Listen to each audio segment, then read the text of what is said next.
Sam, how do you pronounce your last name? Fortier? Fortier, the French way. Okay. Yes.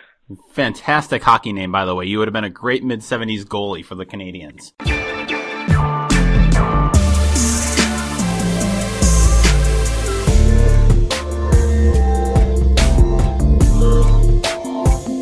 Every writer knows that the best conversations about writing don't happen in classrooms or symposia or any other fancy artisanal setting.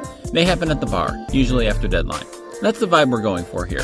This is The Other 51, a podcast about writing. I'm Dr. Brian Moritz. This week's guest is Sam Fortier of The Athletic.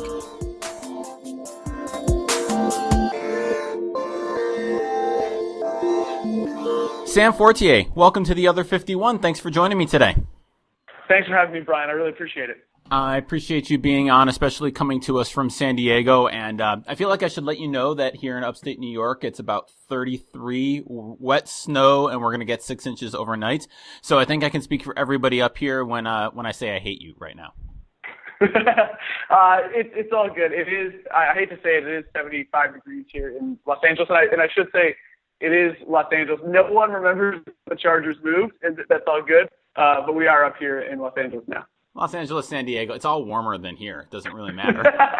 True. That's a good point. So just to kind of drive this point home, is the weather as good in Southern California as it's been made out to be up for those of us living up in the tundra here?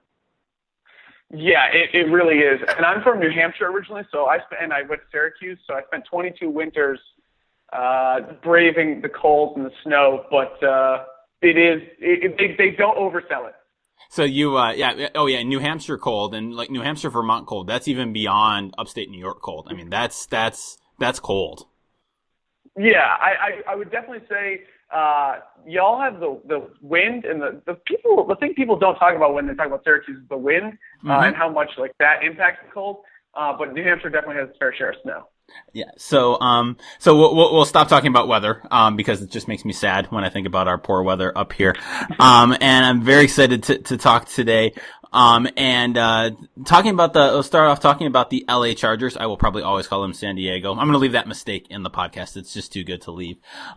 So kind of looking at the season and heading into the last quarter or so, and give us a sense of where you think the Chargers are. So the Chargers right now, they do have a lot of injuries. Most recently, Melvin Gordon, the running back, is sort of unclear what's going to happen to him. He has an MCL injury. But the Chargers are 8-3. They're tied for the second best record with the Patriots, right behind the Chiefs, which is in their division. They look like a legitimate postseason player. I don't know if I make them a Super Bowl contender yet, but that's kind of where they're at. And just to kind of assuage any bad feelings that you might have, the officials and the broadcasters, everyone calls them San Diego, except for the team. So don't feel bad at all. No one around here does. Really? So I was wondering, because you see the pictures and post that you and your media cohorts from LA post of the stadium where they play, and it's, the soccer stadium. It always seems like about half or three quarters full, and they were so iconic in San Diego for so long. I mean, what's it like? I mean, is the team kind of even made any kind of dent in LA? So the fan base definitely is fractured. When I signed up for the job, I wrote my what to expect from the coverage on The Athletic, and I probably got about 50 emails, and 47 or 48 of them were bitter San Diegans, F the Spanos family, like they'll never succeed there, we'll accept them back when they come back. And then two of them were like, hey, welcome to LA, we love the LA Chargers. That's so hysterical. I see that as, right, I see that as sort of emblematic of where this fan base is at. And so what's it like? So we were talking before we hit record. You have the distinction actually of being the newest reporter I've had as a guest on The Other 51, because you graduated from Syracuse in May, right? Yes. So you graduated from May, and then 3 months later you're covering the NFL for The Athletic. When you put it like that, it is definitely intimidating. It is definitely something that I had to learn, and something I'm still learning. And I'm lucky to have a good network, especially at Syracuse, or in the places I've worked in the past where you build up a network of people who are much smarter than you and can answer all your questions. And even in the beat room here, you just always ask people, hey, like, what do I do in this situation? Or what do I want? What should I do if I do this? It's just always trying to leverage that network and increase your understanding of what you're doing.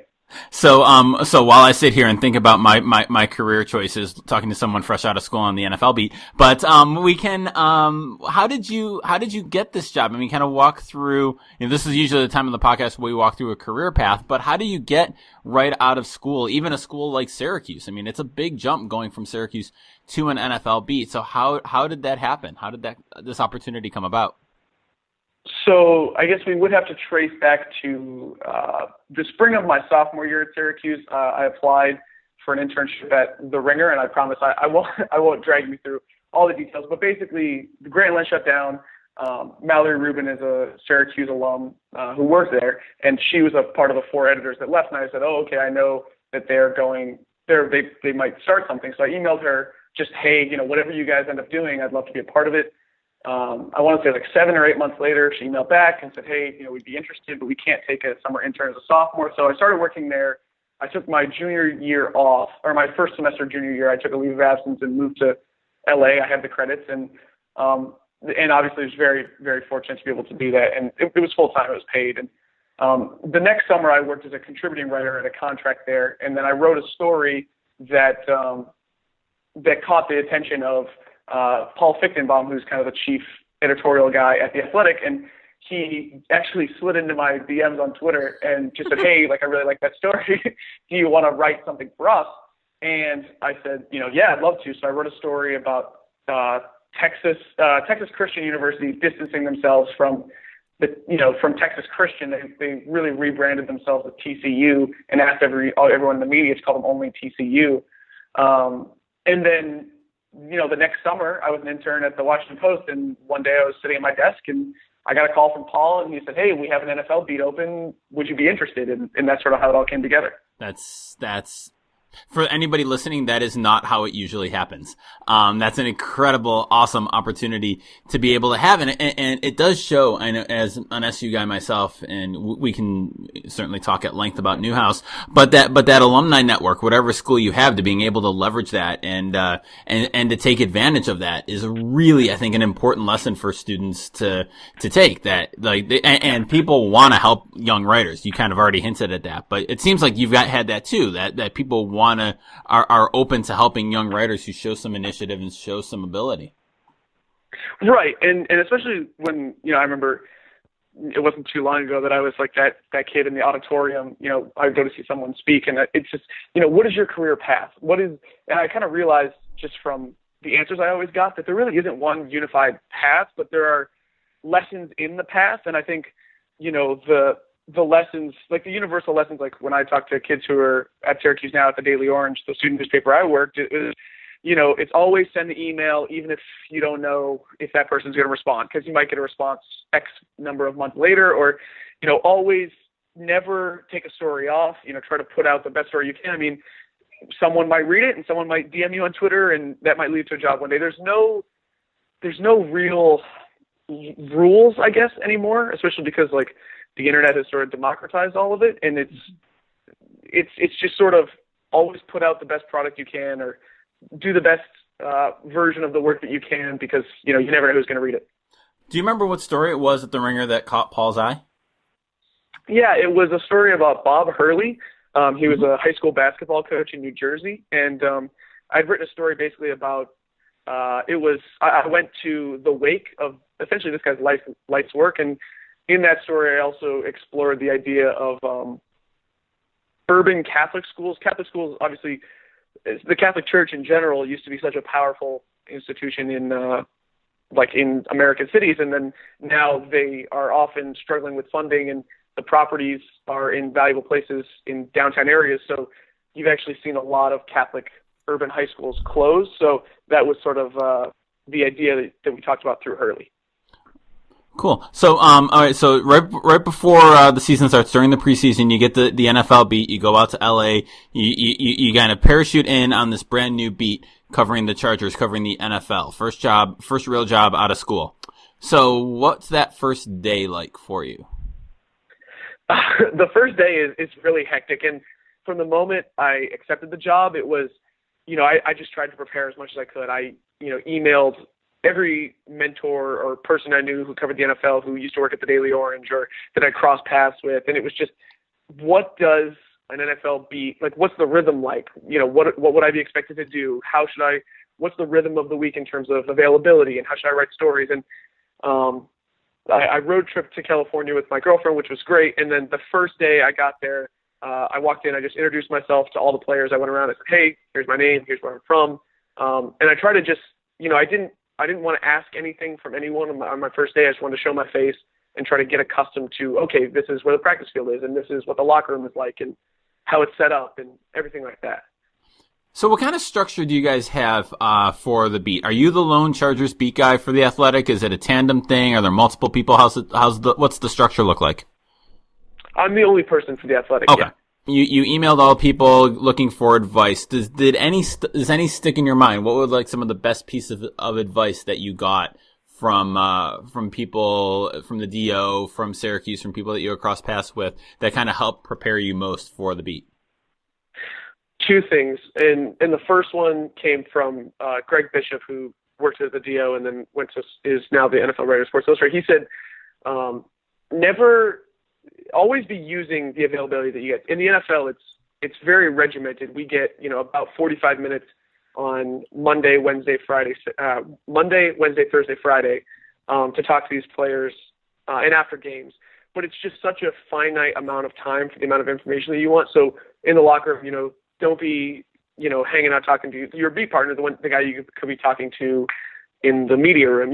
Really use every second that you get. And then the second piece of advice, which I heard from multiple people, was you can't always have your recorder out. And that's something that, coming from college, when I covered Syracuse, it was the only media we got covering the Syracuse basketball team. And Jim Boeheim is very old school and says he does open locker rooms after games. You could only talk to players after games. So that meant you had to report a week's worth of stories in 15 minutes or something like that.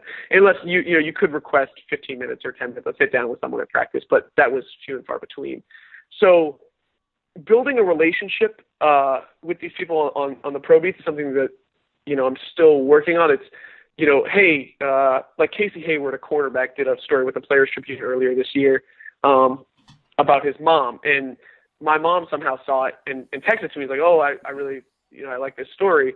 So I went up to Casey and just said, hey, talk about the story, talk about where it came from, a little bit about him and his mom. And I didn't pull out my recorder the entire time, that 15-minute conversation, but it was just as valuable as if I had been trying to get quotes for a story. That is something that, coming from college, I did not know how to do. I was not aware of how important that is. But since I've gotten here, it's definitely been important. Yeah, I was talking with, last week, we had Mike Waters from Syracuse, from the Post-Standard, or Syracuse.com on, and he was talking about that, about putting away the recorder, not always having the recorder out, and building relationships. And I've got to imagine, Mike and I talked about this last week, but I've got to imagine it's hard, especially given the media environment we're in, where like things get tweeted out, news is very, very fast, and the news cycle is so accelerated, especially around an NFL team where there's so much interest in kind of everything that happens. And I'm wondering how you are finding that on your first year, navigating that pressure between, being able to report the news that's happening and also being able to put the recorder away and build a relationship with players. Right. And that, I think, is one of the main, like the crux of any challenge that any reporter has. And you're definitely right, because The Athletic is so different than any media environment I've worked in before. And obviously, when I was doing longer stories and taking more time on them.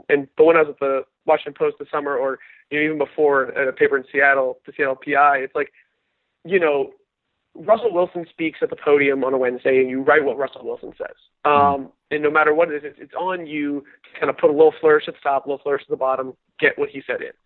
And The Athletic is so concentrated editorially on being different and doing stories that take more time.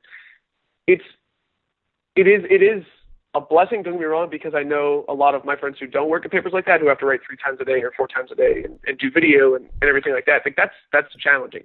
But definitely at the beginning, it was a disorienting challenge to, I didn't have that to fall back on. I didn't have a guaranteed story because Anthony Lynn, the head coach, is speaking at the podium on Wednesday.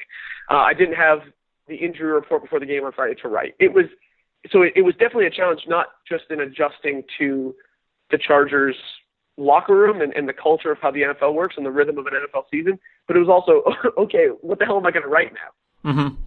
That's a really interesting point. I want to get back to the athletic point because I think what they're doing is super interesting, and the challenges, the unintentional challenges I think presents, especially to a beat guy. But what were some of the other challenges you've had the first couple months on the beats? Building, both from journalistic and from reporting, writing. Like what surprised you most? Maybe let's put it that way. What surprised you most about being on an NFL beat for the first 3 or so months?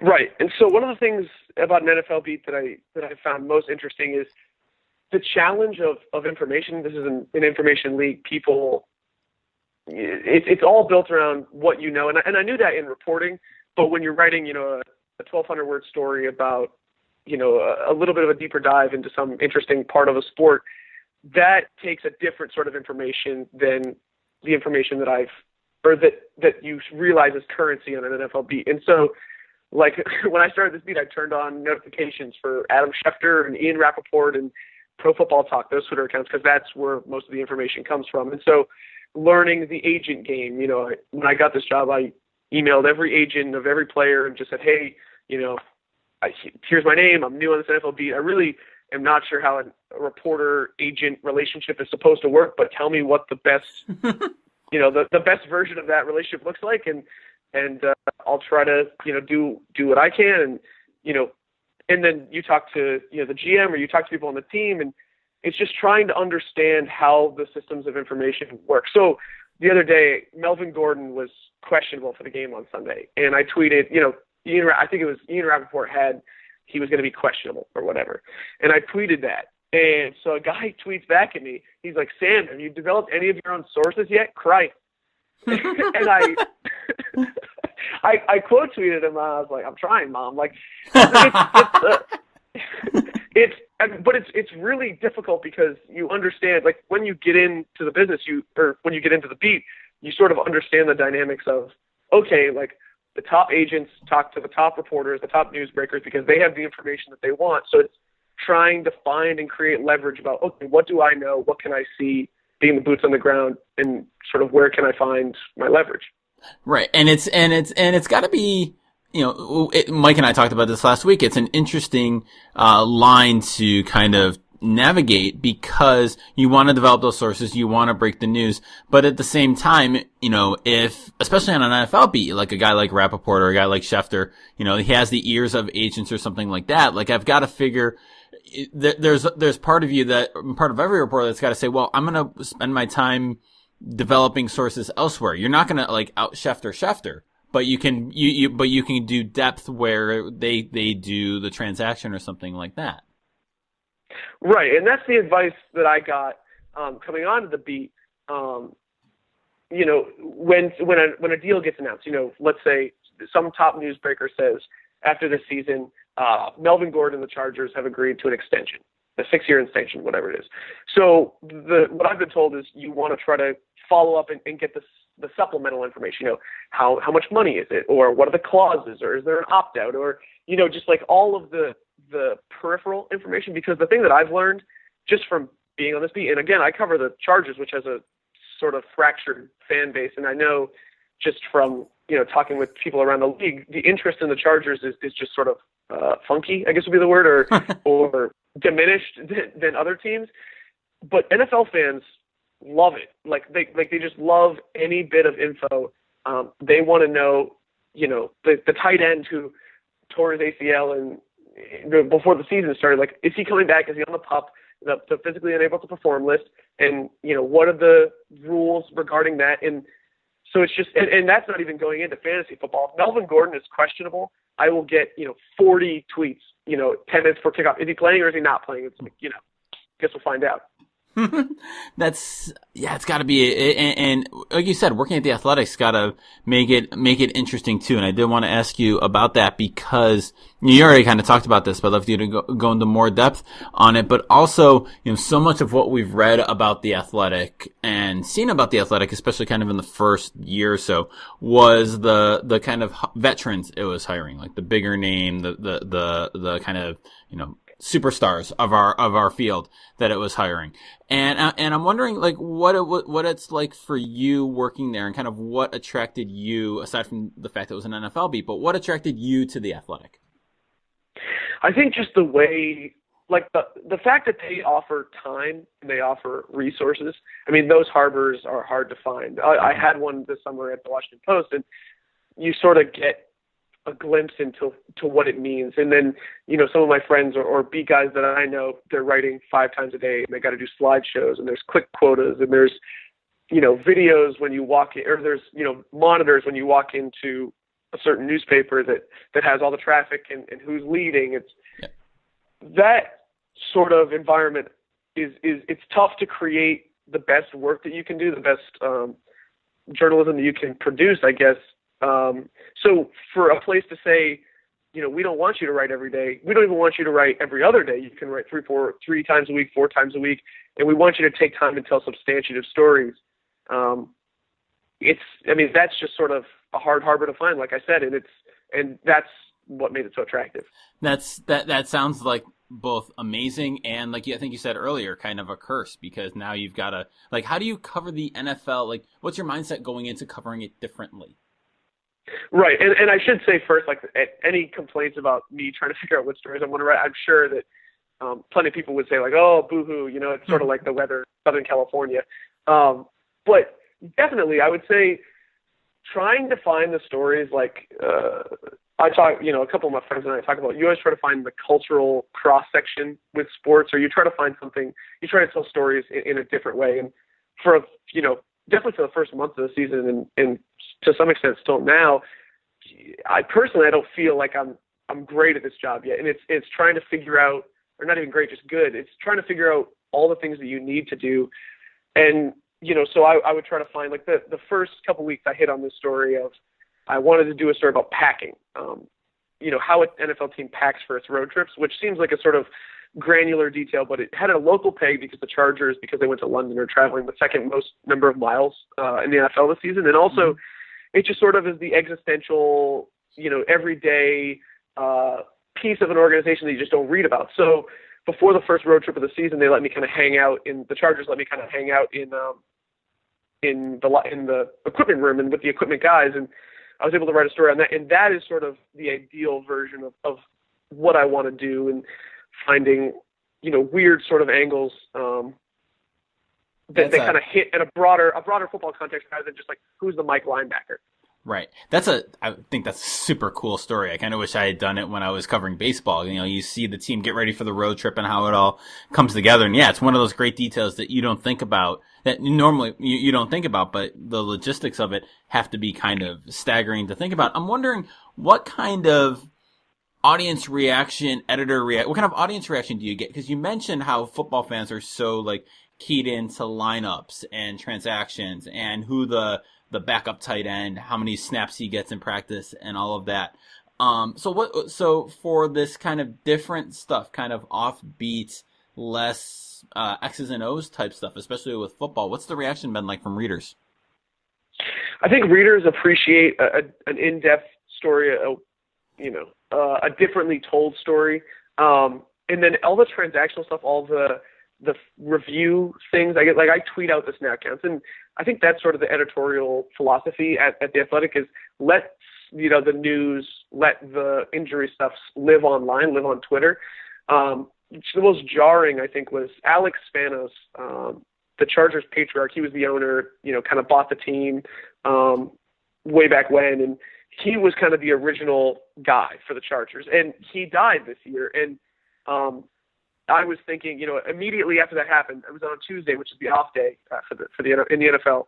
And so I immediately texted my editor, do I need to write an obituary? What's our sort of protocol here? And he was like, just, tweet it out, kind of keep everybody updated on the reactions, but we don't need to write a story.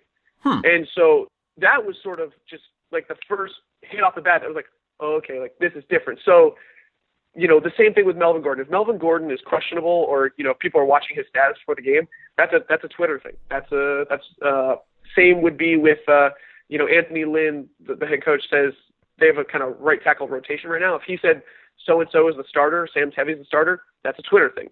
And what I've tried to do is if there's schematic things that are more interesting, that deserve a deeper dive, I do a film review on Tuesdays, breaking down. I spend Monday breaking down the game, and we kind of debrief with the coach after he watches the film on Monday mornings during the press conference. So I'll do hey, here's what to watch, and I'll go through like 7 or 10 things to try to add that value to the subscriber. If you want the schematics, we're going to have it. But the 3 other stories I write that week are either going to be the cross sections, like I said, or something off the game. So we try to diversify that content.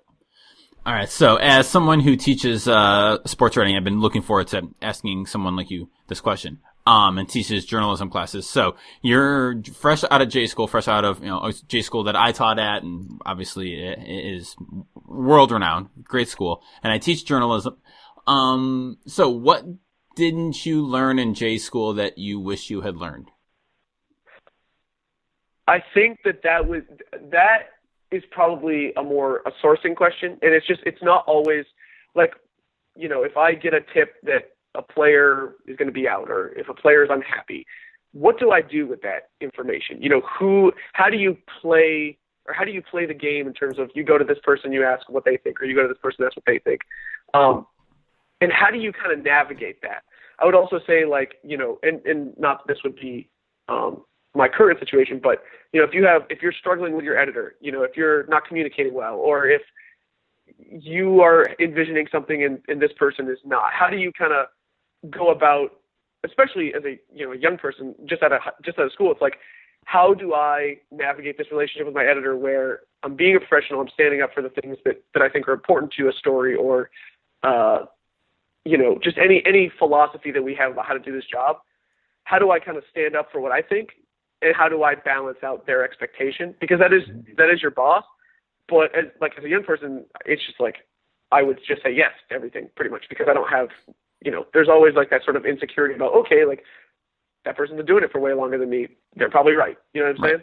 Yeah, no, and the sourcing question and how to play the game, I think that's a fascinating topic that's got me thinking on it, because I don't know, and every journalism program is different, every journalism class is different, but but that idea of reporting and kind of like, I think real world reporting is one that I think I struggle with in teaching, and it's tough to replicate in a classroom, because it's not just, you get your sources, you talk to them on the record, name, spelling, picking the right sources, talking to the right people, all of that. But it is kind of that give and take, that, like you said, that playing the game, which is, it's hard to do in a classroom setting. But I think that's one of the things that I think is is tough to teach and tough to do in the classroom, and the whole building relationships thing. Like, I have guest speakers in class and they say that all the time. The key to beat writing, build relationships, put the notebook away. Okay, but and one thing I try to do, and it's always struggle, like how do you do that? Like, what's the next step after you put the notebook away? Like, so how have you found that? Like, you mentioned it one of your stories earlier that you told, put your notebooks away, and how much of a challenge is it for you, like, you're young, just out of school, and trying to develop a relationship with Phillip Rivers or the GM of the team or Anthony Lynn, being so young and going into a locker room with guys who are older than you? How are you navigating that? Right. I think so. I'll break this down into 2 parts, and the first part being combating that you're young. I wouldn't specify it to people. I was doing a story this summer about an NBA player, and I remember I introduced myself to his agent, and, he asked how long I've been doing it. And I said, I'm actually an intern, and I just graduated from school, and I kind of went on this whole spiel. And then his wife came to the building, and I introduced myself to her, and he said, hey, when you introduce yourself, you don't have to introduce yourself. You don't have to give the whole backstory. You can just say, I'm a reporter with the Washington Post, and that's it. You're good. And I thought that was actually kind of a welcome tip, just to kind of don't betray that. But if someone asks, just be like, yeah, I've been doing this for a long time. So, I'm not different than anyone else. Yeah, I am an intern, but I've been doing it for, several years at that point. And, Right. And I think that's been sort of a really valuable experience. And at the same time, I will say, like, when I'm in the locker room, Joey Bosa, the defensive end for the Chargers, he was out for a lot of the season, but he was in his locker earlier in the season.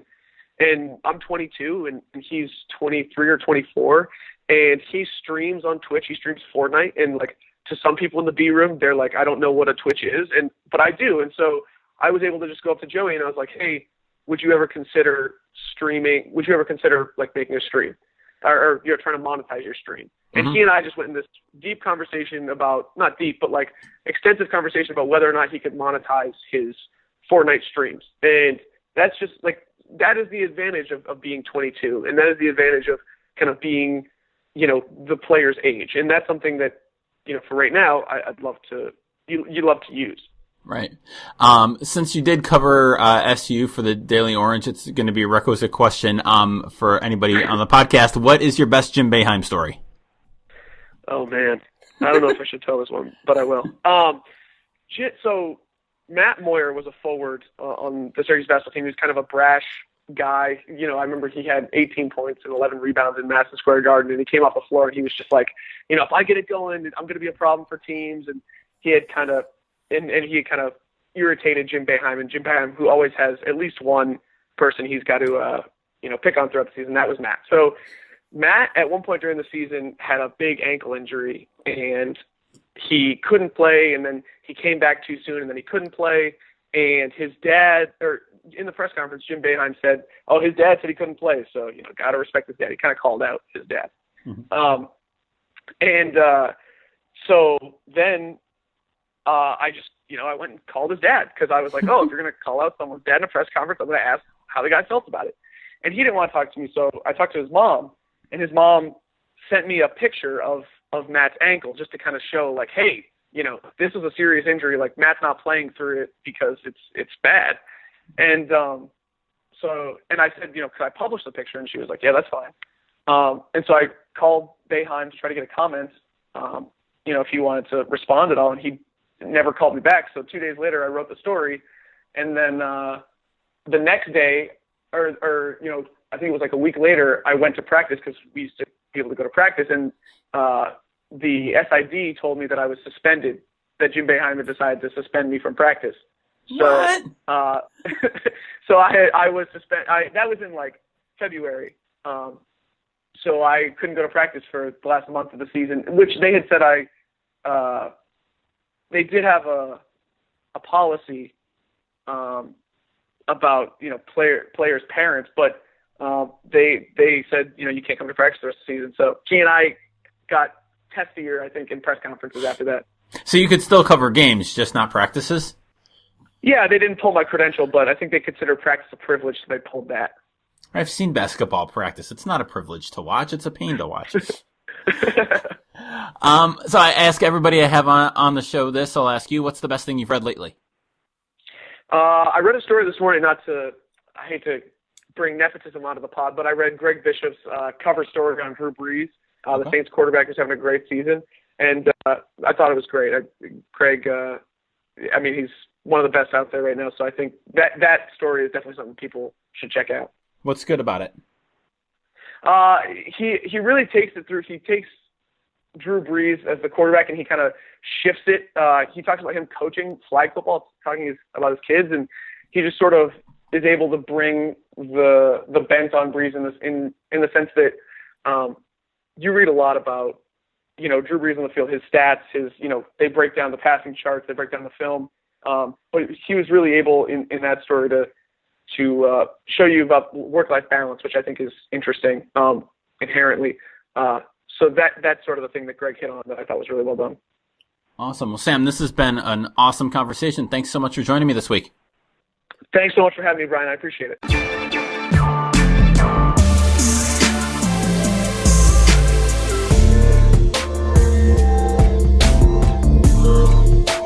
As always, thanks for listening to The Other 51. You can find show notes for this episode and all our episodes at sportsmediaguy.com on the Other 51 tab. You can subscribe to the show wherever you get your podcasts. I can highly recommend Overcast for this. Our theme music is by Ellie Moritz.